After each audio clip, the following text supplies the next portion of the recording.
Hey everybody, how's it going? Today what we're going to do is we're going to try and work through a practice problem that involves Hess's law. So we're going to take a look at a Hess's law practice problem, and this is to coincide with your understanding of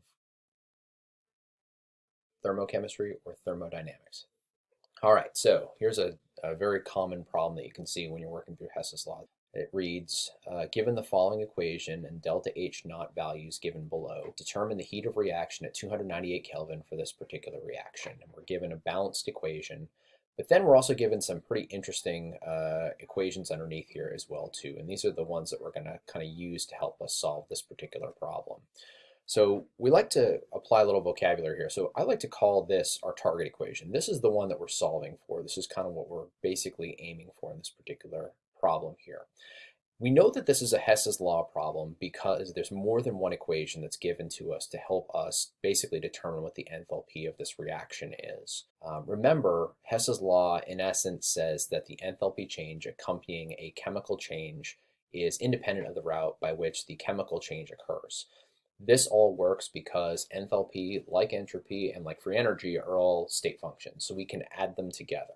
Remember, in a state function, all we're interested in is final minus initial. That's really what we're looking at when we're talking about the change in a given chemical reaction here. So in this case, what we'll do is we'll end up manipulating these equations and their corresponding enthalpy values to basically give us the target equation that we're sort of shooting for. So the first thing we want to do is we want to look at the target equation and look at some of the species here. You have two N2s, you have 5 moles of O2, and then you have 2 moles of N2O5.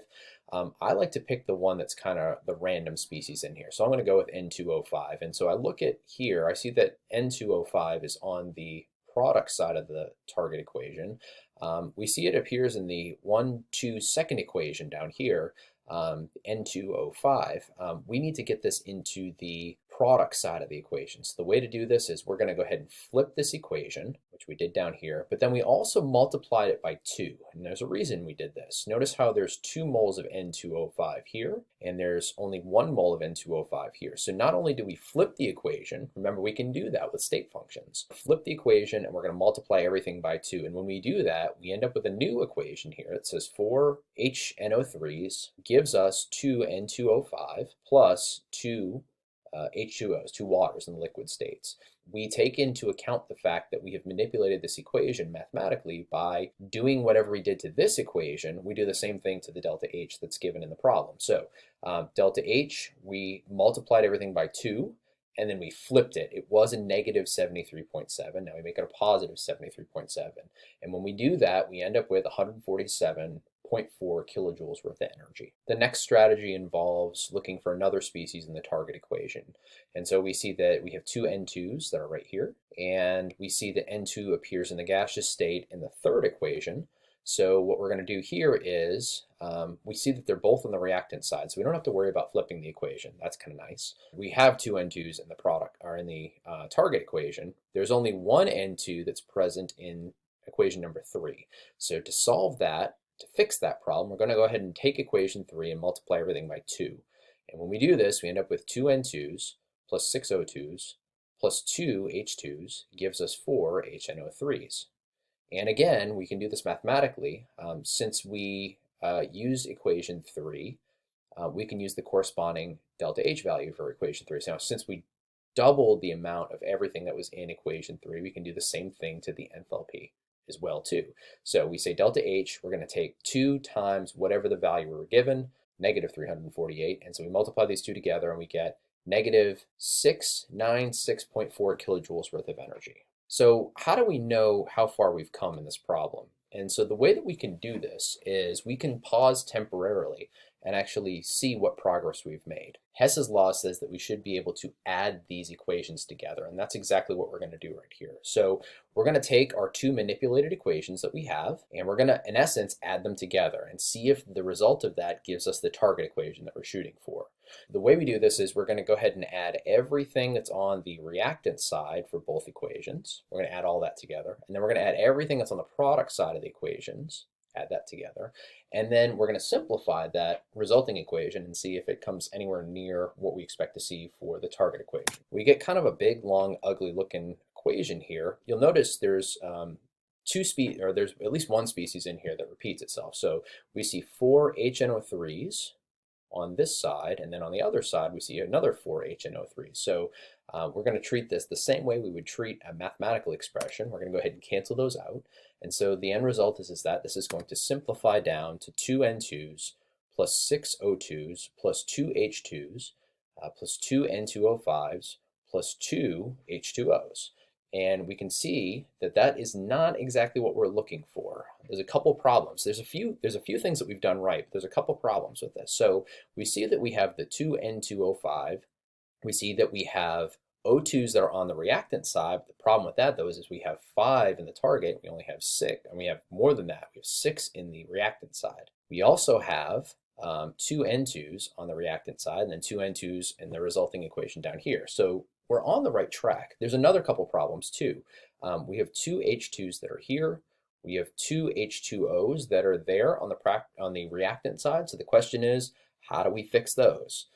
Well, we're going to go ahead and have to go back and manipulate these equations a little bit more. So let's go ahead and see what the next step is. Okay, so our last step is to use equation 1. And the thing that you'll notice about equation 1 is that we need to somehow get the oxygens to cancel out.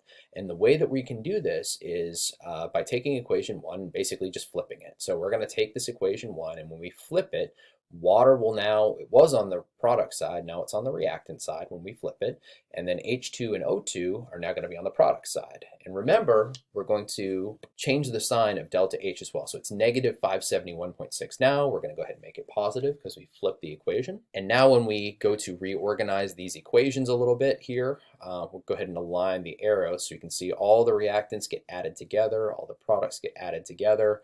And when we do that, we end up with an expression that kind of looks like this. There are several species that show up on both sides of the arrow. So we have to fix that, right? So we'll go through these one by one. Of course, we see the HNO3, the 4 HNO3s show up on both sides of the arrow. So we'll go ahead and cancel those out. We see that there is 1 mole of O2 on the right-hand side. There are 6 moles of O2 on the left. So we'll go ahead and cancel the O2 out on the right side. And then we're going to reduce the O2 from 6 moles down to 5 moles. We'll go ahead and cancel the waters out next. We'll cancel the hydrogens out next. And now when we add the equations together, we end up with some new equation here. 2 N2s, which is in the gaseous state, plus 5 O2s, again in the gaseous state, gives us 2 N2O5s, also in the gaseous state. And this looks really similar to the target equation that we're looking for. So this is telling us what we've done conceptually is we flipped and manipulated these equations enough that we eventually got to the target equation. Hopefully, we've applied the mathematical rules to manipulating these delta H values as well too. So we should hopefully get a pretty good result out of this. And so we'll go ahead and add everything together. And when we add it together, we end up getting our overall equation when everything is simplified. To get our overall answer, all we really have to do is just add this equation plus this equation plus this equation. And when we do that, we're going to end up getting a value of 22.5. And this is exactly how we end up solving a Hess's law type problem. If I had to rate how difficult this problem was, I would say it's probably a mama bear type problem.